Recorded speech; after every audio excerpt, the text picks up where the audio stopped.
Okay, so my name's Crystal. I'm here from the Southgate Public Library, and I'm just going to introduce you quickly to our teen book tasting. So we have 7 different libraries that are here today. We're going to talk about 28 different books. We're going to talk about fiction, graphic novels, and nonfiction. If you have any questions or you'd like to place any comments, you can do so in the chat box, and then we'll read them out loud and answer them at the end of the presentation. Please keep your video and audio turned off. We have set up the screen so you should see the person who's talking, and then as well as the book image when it pops up. If you see any books that you really like, talk to your library, because if they don't have it, they may be able to get it through interlibrary loan, and you can also look for it on Libby app for ebooks. Just checking my list to see if there's anything else I'm missing. I don't really think so. And if there is, someone else will fill me in. So we're going to start, and I think first up is the Grand Valley Public Library. Good evening, everybody. I'm here to talk about The Wild. I actually have 3 books that I read. The Wild is by a Canadian author, Owen. The main character is a very interesting character. She's a teenager. Her name's Dawn, and she considers herself kidnapped by her mom and stepdad and put into a wilderness boot camp. The boot camp's for children who are messed up, and it's supposed to teach them, make them learn important life lessons. This novel is a fast-paced novel with lots of twists and turns, and I think it's good for anybody. So any teens would be interested, male, female, and any adults. It was a fast-paced, moving book. I really enjoyed it. The second one I have, if we can, I'll wait a few seconds for them to switch the screen. It's called The Girl on the Run by Abigail Johnson. For years, Caitlin and her mom have been moved around place to place. Caitlin would like her mom to meet someone, so she sets her mom up on an online dating profile. Her mom has very strict rules about online photos. Minutes after her mom finds out, they are on the run, and Caitlin has no idea why. As Caitlin's world unravels, she needs to trust a stranger to help her and find her mom, because her mom goes disappears during this, and helps her. The book helps her answer some of her items in her past that she doesn't have a clue of, that her mom has not told her about. Okay, and my third one is a fantasy book, very different from the other books. This book is Crown of Bones, by A.K. Wilder. It's adventures galore as a group of friends set off to the Isle of AQ to learn to train and control their phantoms. This group of friends rely and depend on each other, as nothing goes as planned. Everything goes wrong in their adventures. After training, it's a race home to warn their kingdom of a pending attack. And this is where it ends. And of course, there's going to be a sequel. It does not mention if it's a duology or if it's a trilogy or an ongoing book, but you can look for more in the future.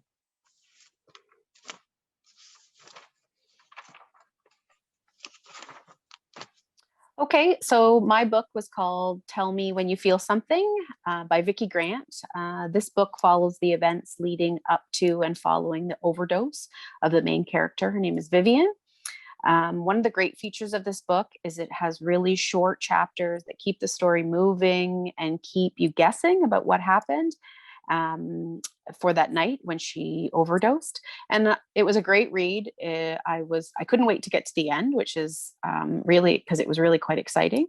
And I would say that this book is geared for all ages, genders, for YA readers.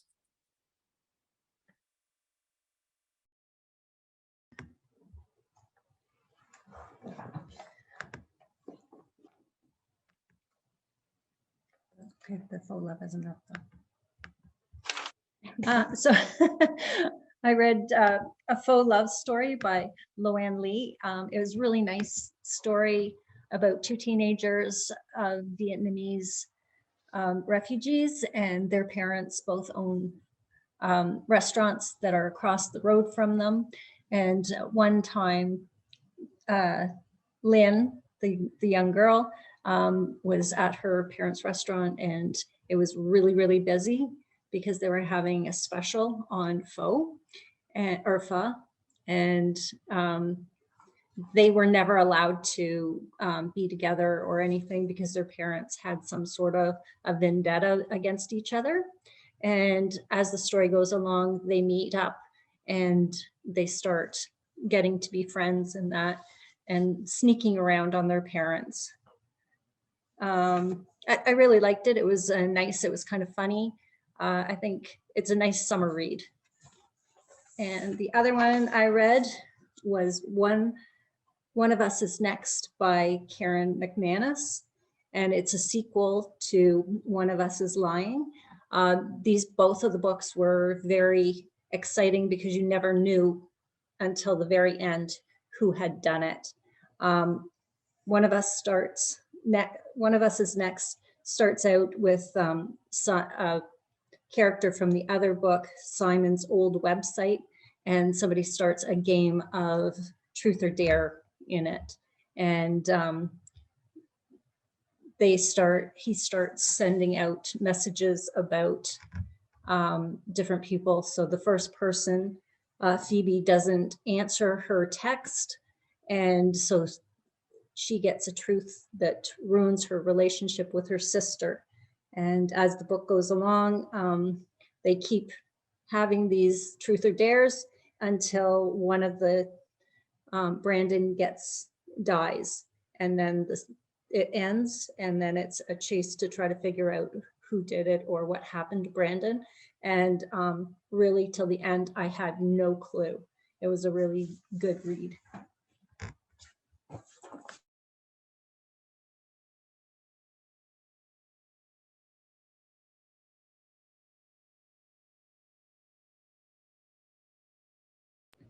Steph, you're muted. Muted, got it. I'll start again. Hi, everyone. I'm Stephanie, the Child and Youth Librarian at the Hanover Public Library. Today, the first book I am going to talk about is the book Concrete Rose by Angie Thomas. So this is actually the prequel to the super successful The Hate You Give, which came out in 2017, which I'm going to be honest, I had not yet read. So if you haven't read that one either, don't let that deter you, because as a prequel, this book obviously comes first, but it was honestly so great. Even if it was just a standalone novel, it was, you know, really good on its own anyway. So this book takes us back in time, literally, because everyone has like pagers. So it tells the story of Maverick, who is Star's father, as he navigates becoming a teen parent. This book was recommended to me by a fellow librarian, and it was honestly such a great read. It's the kind of book where you really like feel the characters.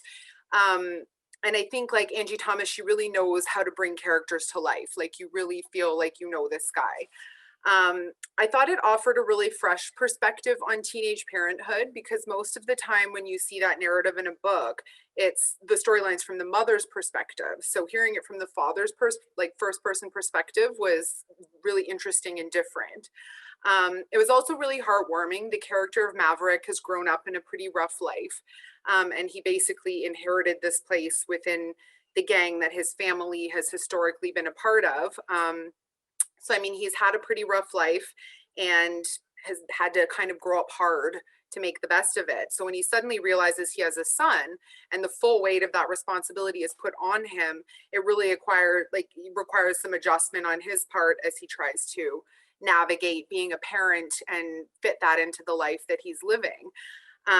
You kind of get these glimpses through his interaction with his new son, as well as between Maverick and his own father, of these moments that are really tender and sweet and touching.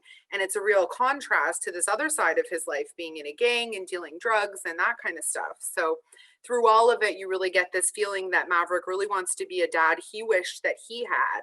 And he's really trying to make it a priority despite everything else that's going on in his life. So I think, the way this story challenges kind of stereotypes like toxic masculinity, and the way it speaks to issues around Black Lives Matter, like Black Lives Matter and that kind of stuff, kind of makes it a really important read. And, you know, it was really amazing, and I enjoyed the book thoroughly. So I definitely recommend it.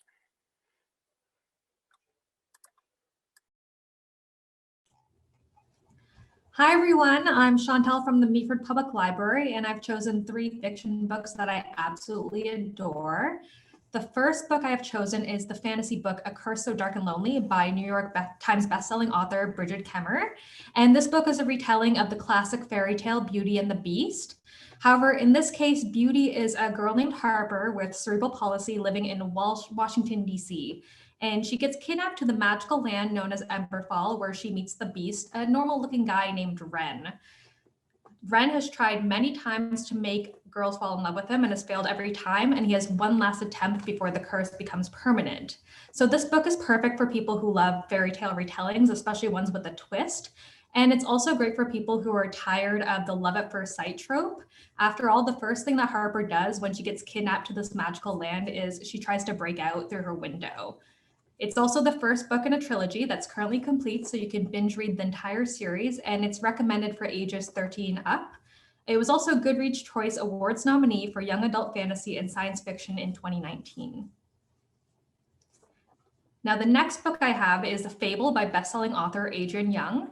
And this book is about a girl named Fable who was abandoned 4 years ago by her traitor father on an island filled with thieves. For 4 years, Fable's been trying to get off this island, and she finally is able to with the help of a young trader named West. Together with his equally interesting crewmates who are hiding their own secrets, they must navigate the treacherous waters and dangerous enemies. Now, this book is a high-stakes sea adventure. As I was reading it, I felt like I was a crewmate on West's ship, the Marigold. And having grown up on Georgian Bay, swimming and sailing, this book made me really ready to get back on the water.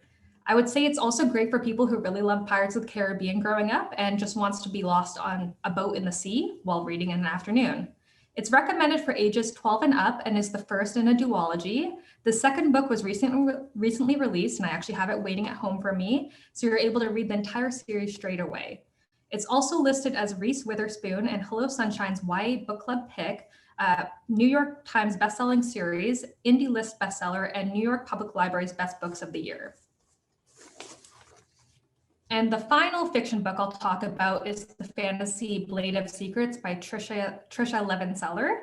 This book was released on May 4th, and I absolutely devoured it. I read this book in one sitting. I could not put it down. It's about an 18-year-old blacksmith named Ziva, who's able to enchant the weapons she creates with magic. However, one of the weapons she creates has the ability to steal people's secrets, so she enlists the help of her sister, a scholar, and a mercenary to try and keep it out of falling in the wrong hands.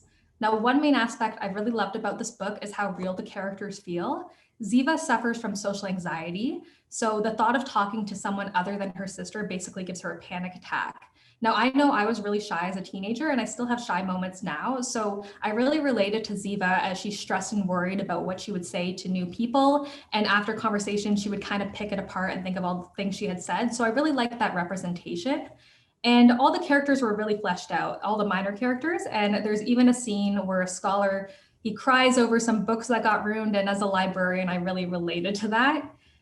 This book is appropriate for ages 13 and up and is the first in a duology. And the next book is set to come out next year. And I'm definitely counting down the days until then.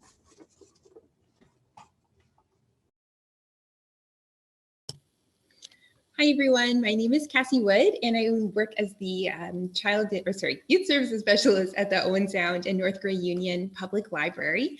The first book I chose to talk to you about is called Fat Chance Charlie Vega by Crystal Maldonado.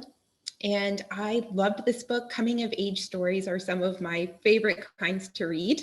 And that was only one of the reasons I loved Fat Chance by Charlie Vega. Fat Chance Charlie Vega. So if you like the book or movie Dumplin', which I absolutely love, this is a great choice for you. So Charlie, and look at this book cover. It's just absolutely stunning. So Charlie has everything going for her. She is smart, she's talented, she's driven, and she has big plans for the rest of her life. She's also fat, and that is a problem for some people. who can't see past that when they meet her for the first time. I think part of why I love Charlie and her story is because I was able to relate to her high school experience. When she starts casually dating Brian, who's super cute, really athletic, and really cool, she finds out that she was actually his second choice because he actually wanted to date her best friend, who is tall and skinny, and all the things that Charlie's mom wishes that she was. So I loved this book because I think we are moving towards a movement of fat liberation and just body positivity, body respect for all people. And I also really love this book for the diversity of its characters. So I think it should be required reading for everyone. Okay, the next book I chose to talk about is called Parachutes by Kelly Yang. So I couldn't put this book down. I didn't read it in one sitting, but I maybe read it in two. So imagine leaving your ultra privileged life in Singapore to move to small town America to finish your last year of high school as a parachute kid. What is a parachute kid? So parachute kid is somebody who leaves their home behind, usually in Asia, and their parents stay behind too, and they are basically dropped into North America or Europe to study. So this is where Claire Wang finds herself. So she leaves her parents back home in Singapore, and she quickly adapts to her newfound freedom with her equally rich and beautiful friends. Oh, and the hottest parachute in school, Jay. Although it seems that Claire has it all, there is more to her than meets the eye. So parents who ignore her, but buy her things to cover their mistakes, and are more concerned with keeping up appearances than the feelings of their daughter. So Claire's American host sister, Danny, couldn't be less impressed with spoiled Claire. So Danny and her mom struggle to make ends meet, and ever the overachiever, Danny excels in school and is a champion debater, but has to struggle and fight for every opportunity that she gets. Things that opportunities girls like Claire take for granted. So the girls couldn't have less in common, and they awkwardly avoid each other in the house. But when they find themselves in similar devastating situations that bring attention to the Me Too movement and solidarity among girls, they do find common ground and ways to support each other. So this book for me was an exercise in empathy, class differences, and gender-based violence as well. So Kelly Yang brings her own life experiences to the story, making it feel very real. Kelly Yang is amazing. She's a brilliant writer. She writes juvenile fiction as well as YA, and she's just amazing. Big fan.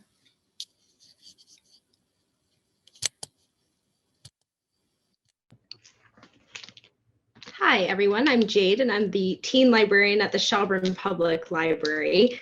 Today, I want to start with an IT author for me, Courtney Summers. She has the ability to write really in-depth characters in these really thrilling scenarios that really draw you in, and I can't get enough of her. The project is no different, and here we meet sisters Lo and B, who have suffered immense tragedy throughout their lives, including losing their parents in a vehicle accident. Because of this, Lo and B come up against the Unity Project, though rarely at the same time. And some people say that the Unity Project and its leader, Lev Warren, are a godsend, where other people say or tell a more horrific story right before some tragedy befalls them. I think we all have good reason to suspect Lev Warren, and you're going to get these intense cult-like vibes right off the bat. This book is a standalone and probably best for those in high school, so I'd say grade 9 up. And next, great. And the second fiction book I chose tonight is Charming as a Verb by Ben Philippe. I should mention that both of these books are also by Canadian authors. In Charming as a Verb, we meet Halty, who is a first-generation Haitian American with great big plans to go to Columbia University. He is able to charm everyone with these situation-specific smiles that he has, which is very helpful for a shady dog walking business that he's running. Now, he's able to charm everyone except for fellow classmate and neighbor, Corinne. We come to know her as Corey, and Corey calls him out on his shady dog walking business and basically blackmails him into changing her very intense image at their high school. Obviously, they fall in love right up until Halty makes a decision that is going to have drastic impacts on his future and Corinne's family. I'd say, again, this is best for our high school age friends, so grade 9 and up, and is also a standalone title.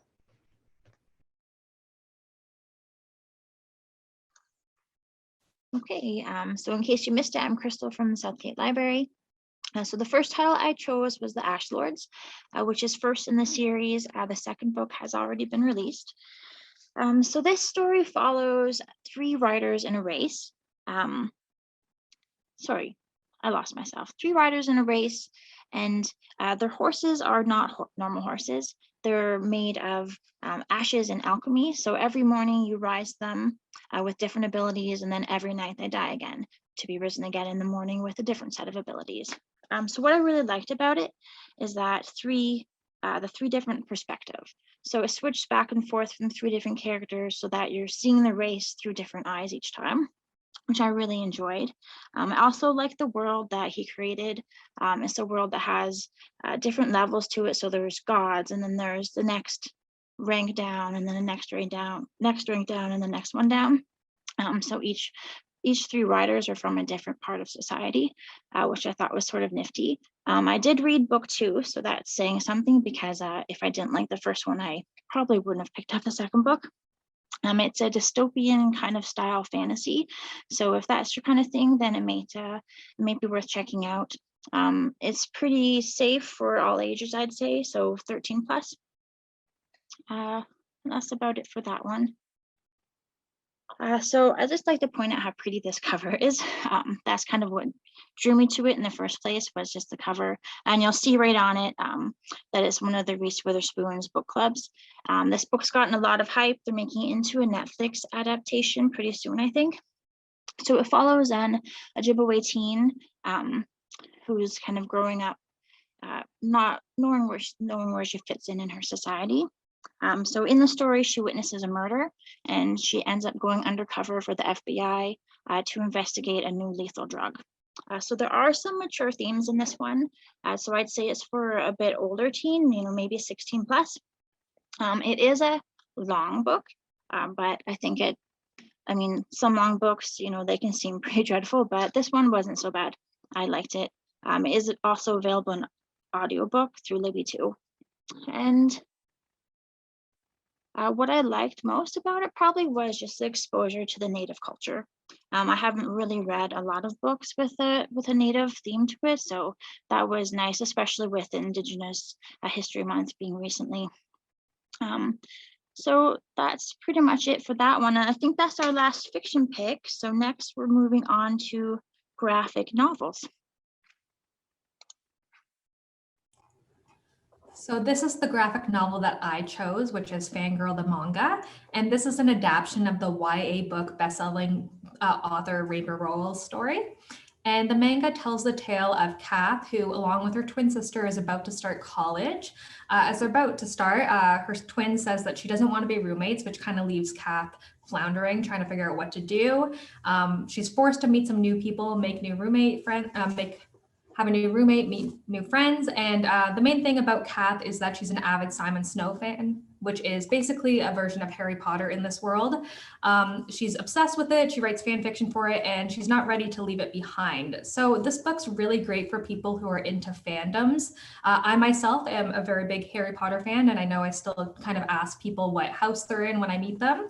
And so I really related to Kath's kind of her obsession and her love of Simon Snow. And while this book is for ages 13 up, I really think it's good for teens who are about to start college or university, or have already started college or university, because it really showcases how people sometimes grow apart and how they develop different interests and how all that is okay. So I think it's a really good book for people who are just kind of starting on their own and trying to kind of experience different things as they move on.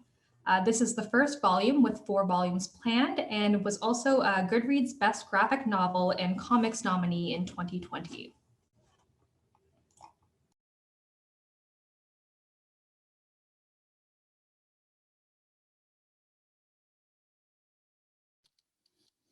Sorry, everyone, can you hear me okay?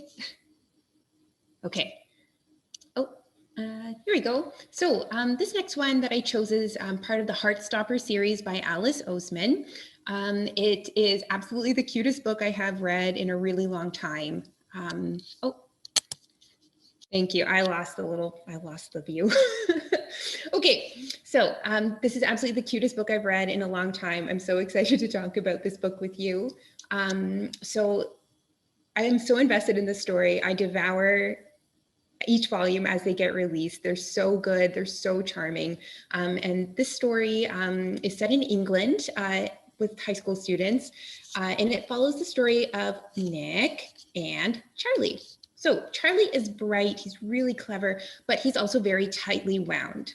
So the previous year he was outed without his knowledge or his permission, and was unfortunately bullied by many of his peers. Yes, Caitlin, Heartstopper is so good. Thank you. So when he meets Nick, a sweet and charming rugby player, Charlie is smitten. But he's convinced that Nick is straight and keeps his crush a secret. So their friendship becomes closer and closer, but could the crush be mutual? Alice Oseman has been writing the series for quite a while, and she's only recently turned 26. She does the art and she does the writing for it. I love her art style so much. And she captures this nearly universal experience of nursing secret crushes in a way that feels very real and believable. So both these characters are so intensely likable and sweet, you can't help but cheer on their happiness. So the supporting cast is also wonderful and diverse. And I love the way that Alice Oseman deals with homophobia, bullying, and consent. So really big themes that are done in a really age-appropriate way. So far, there are 4 volumes of this graphic novel, and I hope there are more on the way because they're just stellar. And I think I would recommend that probably for grades 8 and up, maybe even 7. Okay. So I also chose a Rainbow Roll book, another graphic novel. It's called Pumpkinheads, and it was illustrated by Faith Erin Hicks. So fall is my favorite season, and it is the perfect backdrop for this sweet and adorable book. So Deja and Josiah have worked together every fall at the most famous pumpkin patch around. This is their last season working together, and Josiah is bound and determined to tell one of his other coworkers, whose name he doesn't even know, that he's been crushing on her since they started working at the pumpkin patch. So Deja helps Josiah find this mystery girl, but of course, chaos ensues, leading to some difficult truths for both friends.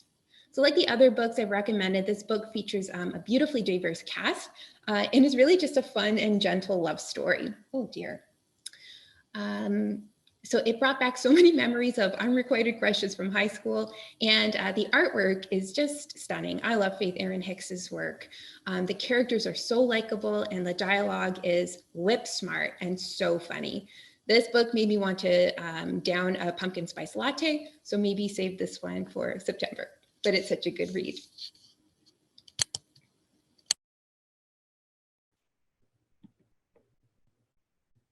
That is great. For my first graphic novel, I picked the Lumberjanes series, which are all also really feel-good stories set, and excuse me for reading this, at Miss Quinzilla Thisquin Penny Queequel Thistle Crumpets Camp for Hardcore Lady Types. And here we meet a really diverse cast with lots of members all along the LGBTQA+ spectrum. And they're celebrated and accepted just for who they are. And in fact, when they meet these mythical creatures, which they always seem to do in each of the volumes, it's really their personalities and their individual skills that allow them to kind of overcome the conflict with these mythical creatures. There are a few subtle hints at romance within this series, but I'd say it's pretty minimal and also very gentle. So it would be appropriate for our younger teen friends too, probably grade 7 and up.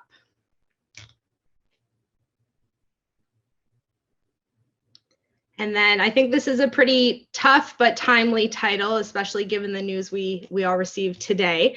If I Go Missing is a graphic novel and was also made into a documentary born out of a letter that Brianna Johnny, a real life teen, sent to the chief of police in the city of Winnipeg, basically questioning why the cases of missing and murdered Indigenous people are not investigated with the same fervor as their white counterparts. It's really, really heartbreaking. The art and inside it is fantastic. And probably the most heartbreaking part about this story is Brianna Johnny asks us and leaves us urging not to treat her like the Indigenous person she's proud to be if she's reported missing, but instead to treat her like a white teenager to make sure she's found. So really powerful, and I think important for everyone to read. It's a Red Maple pick for this year. But I just say keep in mind how tough the topics are within this one.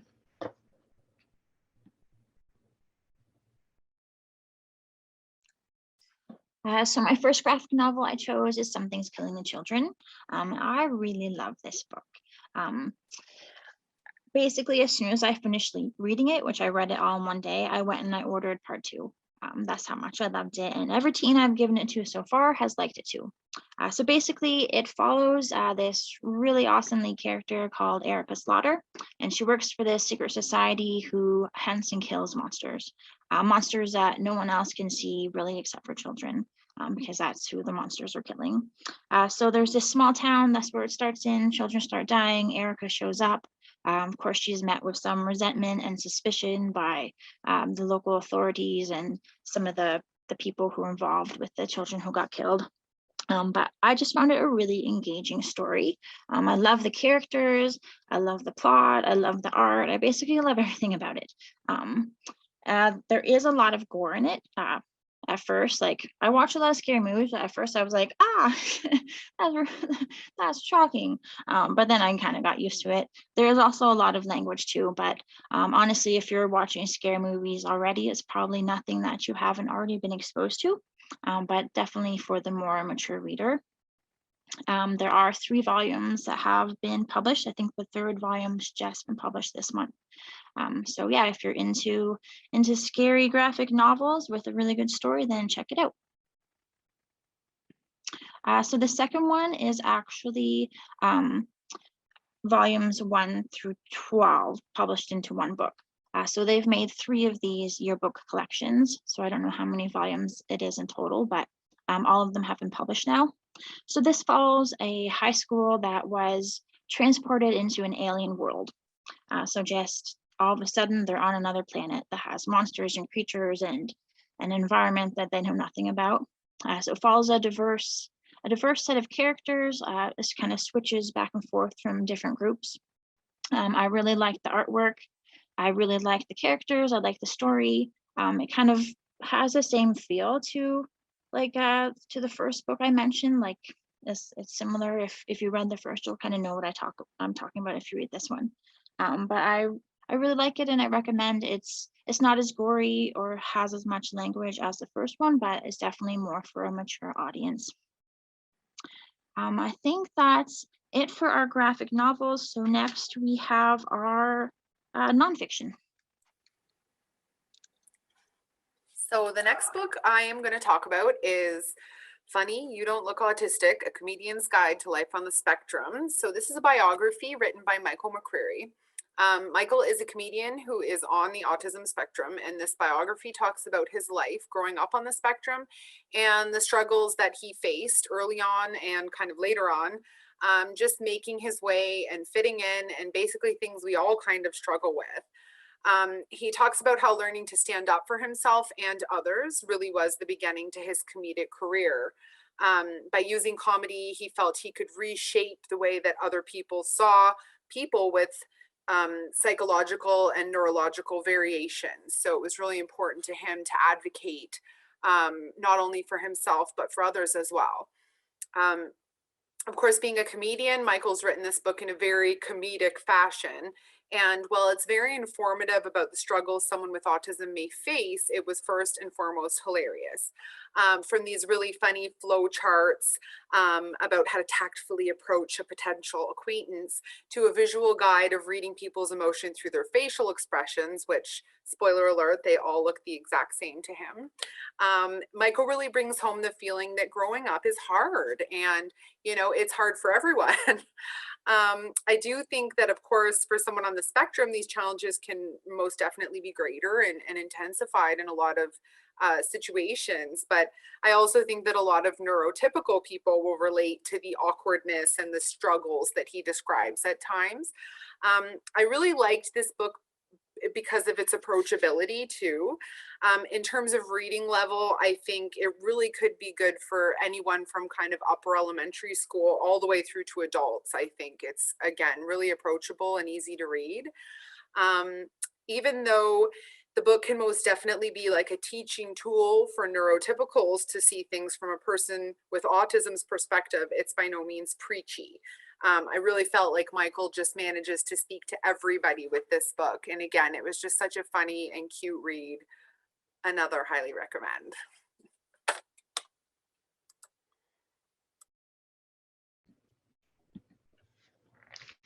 So for my first nonfiction title, I chose this book as Antiracist by Tiffany Jewell. And I want to start off, I don't know if you guys can see this, but it's absolutely beautiful on the inside, which makes it really easy to engage with. It's a pretty concise tool that anyone could use to assess how they kind of look at the world and develop the tools to see our own prejudices. It also tells the histories we weren't taught in school pretty eloquently, which was refreshing and great to see. The personal anecdotes and the chapter reviews, I know that sounds like school, but I promise it's not. It really allows the messages of each of the chapters to be brought home for the reader, and they actually suggest getting a notebook when you start this, just so you can work through all the little activities.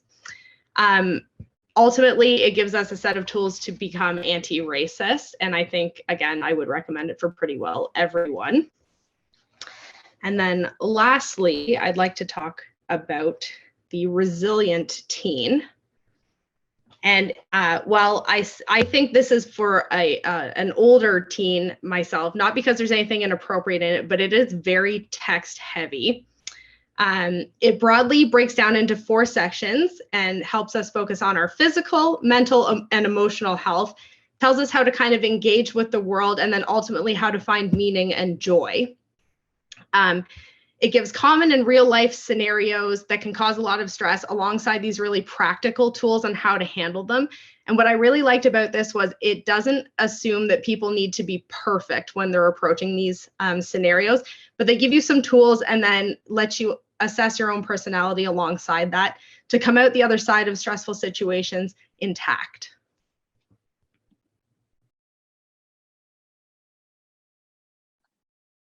Okay, so I chose this book, Shout. So this one is am I good? Yeah, this one's a poetic memoir of a woman who was raped when she was a teenager.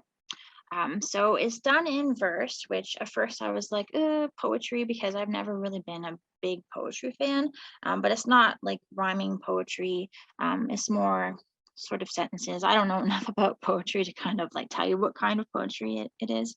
But I thought that she wrote really well. She just has a way of making you kind of see where she's coming from, kind of to feel her emotion, and she does it so beautifully. So she talks about everything from, her parents' life before her, to her own youth, to her jobs, to it just kind of highlights different parts of her life through verse. So I thought it was just a really good book. It did get quite a lot of reviews when it first came out, I think. I'm not a nice reader. I don't read eloquently, but I did just want to read the prologue just for anyone who's hesitant to read poetry, just to kind of see that it's really not as bad as you think. So, and I'm the last one, so I don't feel bad making you guys listen to me. Okay, so this is the prologue, so it's basically the first book. This book smells like me. Wood smoke, salt, honey and strawberries, sunscreen, libraries, failures and sweat. Green nights in the mountains, cold dawns by the sea. This book reeks of my fear, of depression's black dogs howling, and the ancient shames riding my back, their claws buried deep. This book is yesterday's mud, Draw it on the dance floor, the step patterns cautiously submitted for your curious investigation of what I feel like on the inside. So it's verse, but it's also sentences, and I think it's really pretty. So if you want to check that out, it's a really good read. It does have like some mature themes, but it doesn't really go into detail. So maybe like 14 plus for this one. So that's all of our books that I have. I'm really thankful for everybody who helped us out to do this today and everybody who came out to watch. I know there was lots of comments on books, but if anybody has any questions they'd like to ask about any of the books presented, now's a great time to put them into the chat. And then we'll have Highlands read them if you do put anything in there. Also, if you are a Southgate teen, you do get a ballot for the summer reading prize for coming tonight. So shoot me a message on Instagram or email or whoever we chat together and let me know that you showed up tonight. But yeah, if anyone has any other comments or questions, go ahead and put them in there. Or if any other libraries want to say anything too, go for it.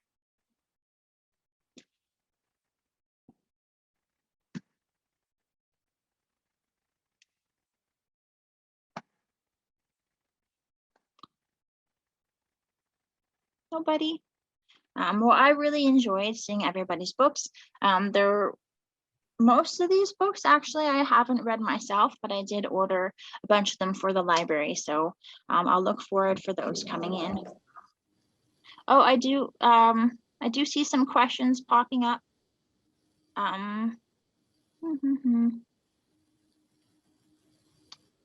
So I guess, do you guys want me to just read the questions? Or Hounds, do you want to do it? I don't want to bump anybody. Is there a list of books we could get? I think pretty much all of the libraries that are here would have a list. So if you're interested, you can ask your library. And don't forget we're recording too, Emily. So you can view this again later once your library posts it. That's it. I see Caitlin. Caitlin's asked for book 3. Yeah, I did order it, so I just have to wait for it to come in and I'll let you know.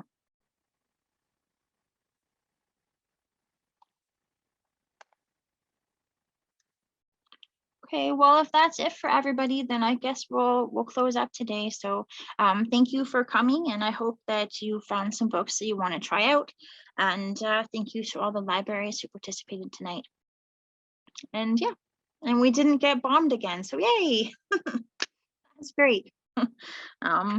So anybody want to say anything before we close up?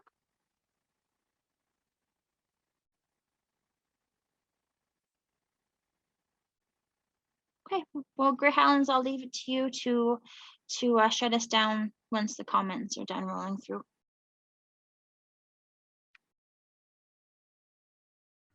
Thanks. Bye, everybody. Thanks for coming.